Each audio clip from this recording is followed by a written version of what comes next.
Hello, and welcome to another episode of the Unexpected Entrepreneur Podcast. Today, we are back with one of our blogging clients, Alisha, to talk all about the blogging experience. So, before we dive into anything, would you like to introduce yourself and tell everyone who you are and what you do? Of course. Thanks for having me. My name is Alicia Light. I am a photographer in many avenues, but predominantly a wedding and elopement photographer. I also do portraits, boudoir, maternity, and conceptual portraiture as well. But my main business is in the wedding industry, serving a lot of Colorado clients and a lot of destination elopement photography. I love that. You got your hands in a little bit of everything. I feel like it makes it, you never get bored when you get all that variety. So, I love that. So, we have been blogging with you for like 5 or so months now. We're at the 4 or 5 month mark. Before you decided that it's time to kind of do this and start blogging with us, what challenges were you having? Were you running into anything? Were you having any kind of like issues with your blog or anything like that? Yes, so there's a couple of factors at play. I have been in business without a blog for well over a decade. I've always had this anxiety that someday the word of mouth clients and the clients I'm getting from like social media will leave as soon, like as fast as they came. Hmm. And so I've always worried about that and have never felt the push to blog because I've had those other means. And I've stayed busy for the last 10 years and I want to photograph people. I don't want to spend a bunch of time writing blogs and researching how to get those blogs seen. So things have slowed down, I think, for a lot of photographers this last year, and it's given me time to think about blogging and that Hmm. option. I did write a few blogs myself that really set in that that is not what I need to be spending my time doing. That is not the best use of me as a resource in my business. I had followed y'all for a while and had been thinking about taking the plunge on hiring someone to do it. And it just finally got to that point where I had a little bit of that available income to set aside for that and also a little bit of time to start that new endeavor. So we went pretty much from having no blogs for a decade to a few blogs from me that became apparent it wasn't for me, into my new mantra of if someone can do it better, just hire them so you can focus on what people are actually paying you for. Yeah, I feel like there's the balance between wanting to know how to do the things in your business and feeling like you have, some control over them, but then also being like, is this the best use of my time and energy? Or like, can I be doing something better that's gonna, be serving my clients better and still have this being done on the, back end for me so that I don't have to worry about it. I feel like that balance is where a lot of people hit, and I feel like we see it in different aspects. Like, obviously you started your business to be a photographer, not to like be on social media 24/7 or doing all of this other stuff. So I think once you get to that point and you realize and you're like, okay, yeah, this is something that I know it is helpful and like I should be doing it, but I'm just not in the headspace. I don't like doing it. It's not my favorite thing to do, and it's just sometimes that trying to force yourself to do things that you don't like to do just makes you not want to do anything at all that you need to do, and you kind of run down that rabbit hole from there. Totally. And it's been a learning experience of the last couple of years of people telling me, hey, you can do this, like blogging, you can figure it out. Like, you're smart, you're competent, you're a good writer, this, and realizing it's not about whether I can do it, it's will I do it. And Hmm. I probably won't.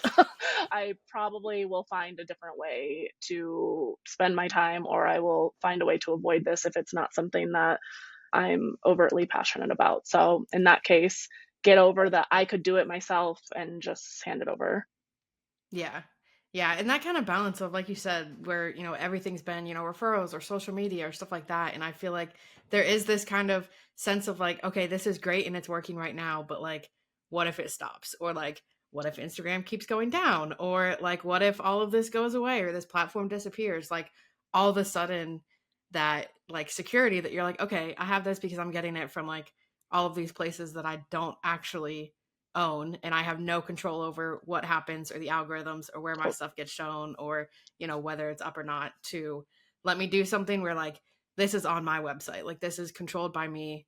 I can, if it gets taken down, it's because I take it down. Like it's nothing resting on anyone else. Whether, I don't think Google is going away anytime soon, so like we're not really worried about it in that sense. But it gives you kind of that own content that you're like, okay, I feel good about this. It's the content that I want to put out, and like I know it's going to stay it. Correct. And I spent a lot of time looking at when things got slower, looking at the photographers in my community that I felt were doing still really well, and managing to keep clients up, and what were they doing. And sometimes it is word of mouth, and their work Mhm. is just so stellar.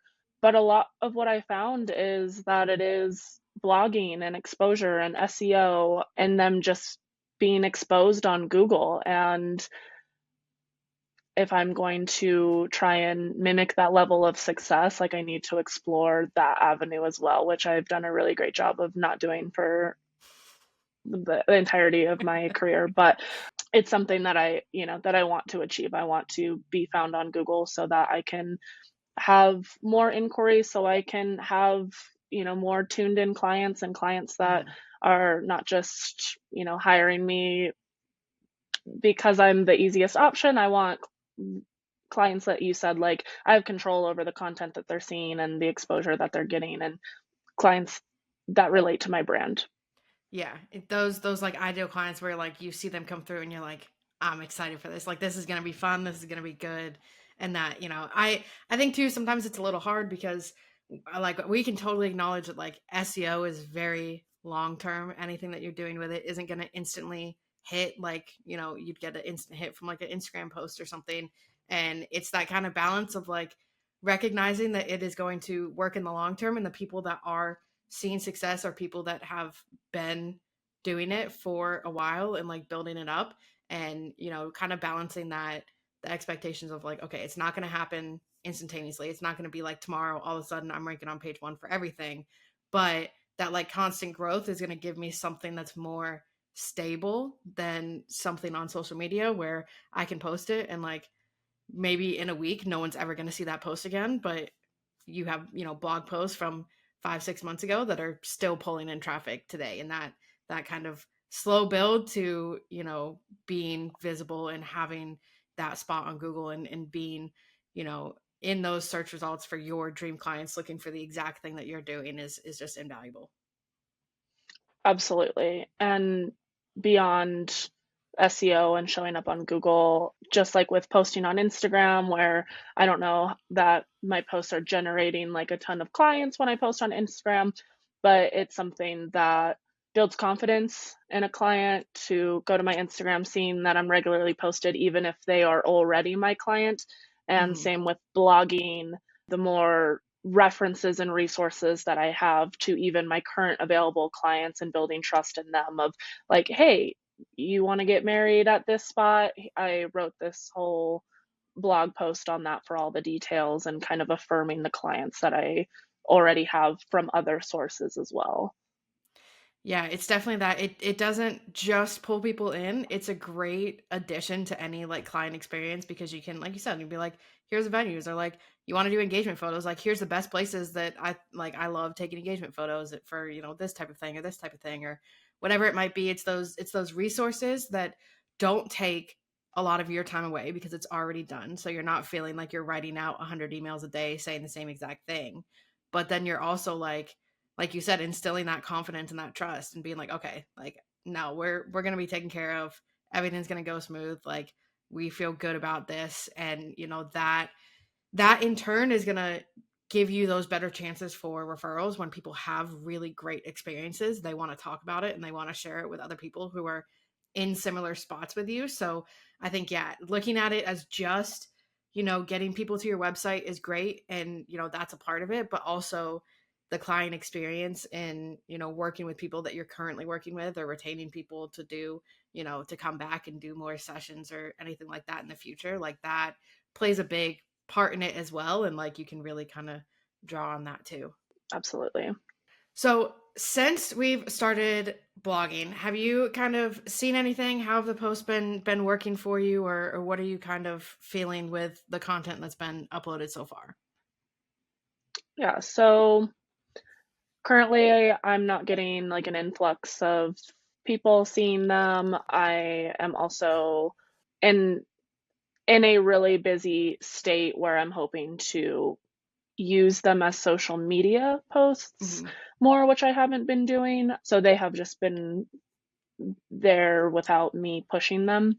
So I haven't seen a influx of clients from them yet. I know it's like a long term game, but going back to using them as resources and kind of just building like a portfolio in Hmm. a sense of blogging and knowledge, I think is really valuable and important. And I know that it's something that needs to be done, and it's a long process. So, I'm learning on this journey too about what I want to put out there Hmm. and what people want to see.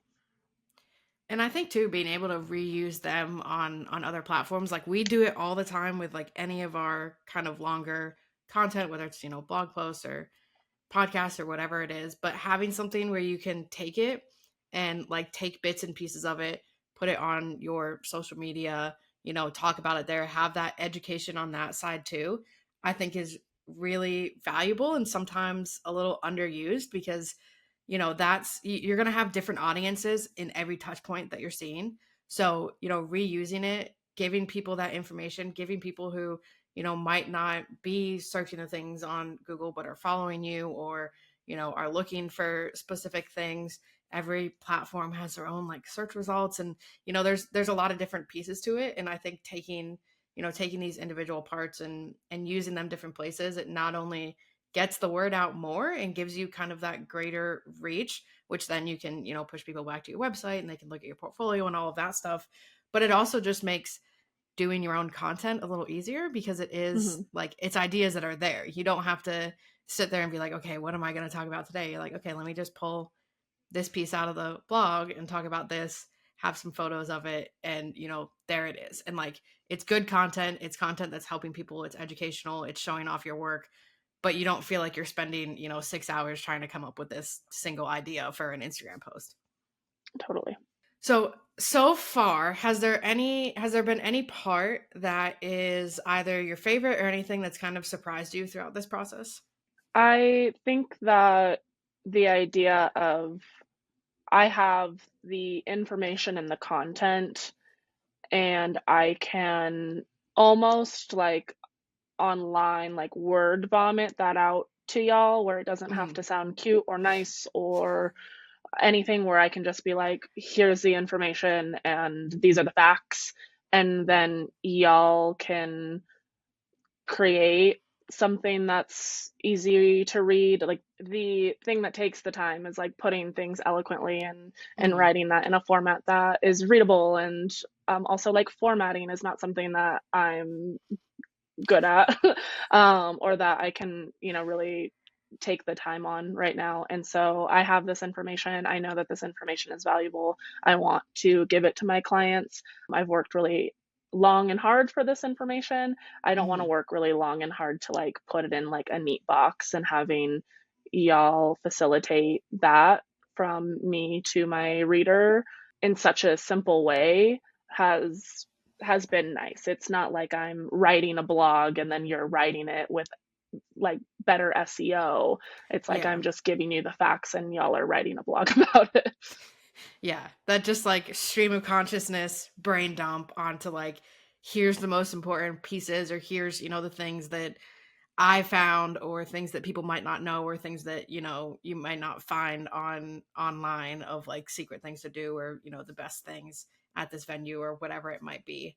But then, like you said, not having to like piece it together and like put it together in that I feel like that's a lot of people's sticking point is like, okay, I know the Mhm. information and I know the information and like I can talk about the information, but then having to sit down and like write it down feels like it's this huge, barrier, and it feels like it's something that I don't really want to do, and it might take me a long time, and there's better things I can be doing like we had talked about. So yeah,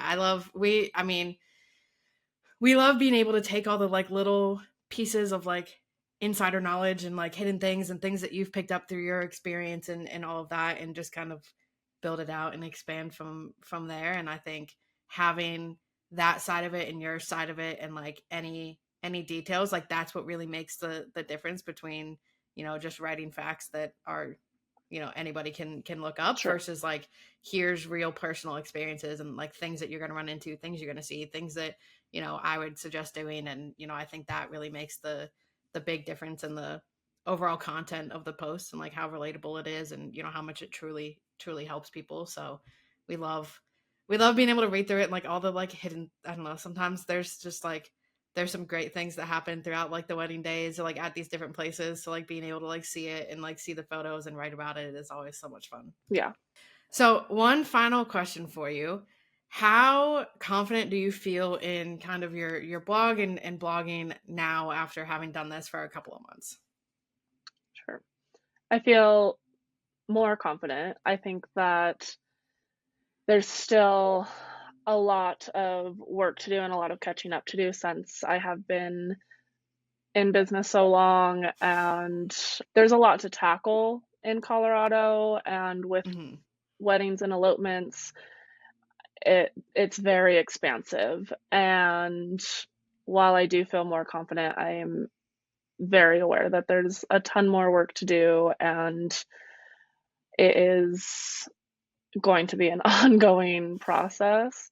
I think that, I've learned about some like aesthetic things that I need to fix on the blog, and it just feels like a head start and like a jump Hmm. into the blogging experience. So I would be lying if I said that I felt like the most confident in my blogs or whatever, because people have the experts that are, my friends and my competition have been doing this for many, many, many years. And better late than never, but I know it's a long journey ahead, and I'm happy to have started it at least. It is that kind of first jump starting point, and I think a lot of people get stuck in the like the actual start of it and like, okay, I'm going to start writing posts and getting content out, consistently and posting new stuff. And it is something that, can feel a little overwhelming to begin with, but that point where you're like, okay, I have the starting point. I'm not starting from zero now. I understand things, and like I feel like it's something where it just continues to go. Your confidence continues to go up, your understanding of it, your comfortability with it continues to grow and grow. And, eventually you get to the point where it's not feeling like you're behind or that you're, like I feel like a lot of people are like, well, I should have started this earlier. Like there's so many things that we should have done or we could have done or other things like that. So I think, acknowledging that this is a good starting point, kicking off point of building that confidence, building that understanding, being able to get up to that level that you want to be at and like be recognized in the way that you want to be recognized. I think a lot of people get stuck at that point. So even just getting over that, I feel like is a big deal to like get the ball rolling and have everything that you actually want out of your blog, out of your website, out of your business, out of everything. Mhm. Yeah, agree. Well, thank you so much for coming on and talking about all of this. If anyone wants to check out any of your work or any of your blogs, where can they find you online? Absolutely. So my website is my name, alicialight.com. I am fairly active on Instagram. That's a light photog. Personal work, more conceptual work is a light P, the letter P. And you'll see my blogs linked on my homepage of my website if you want to check them out. Perfect. Well, I will put all of those links in the description below. Thank you again so much for coming on, and we'll catch you in the next episode. Thank you.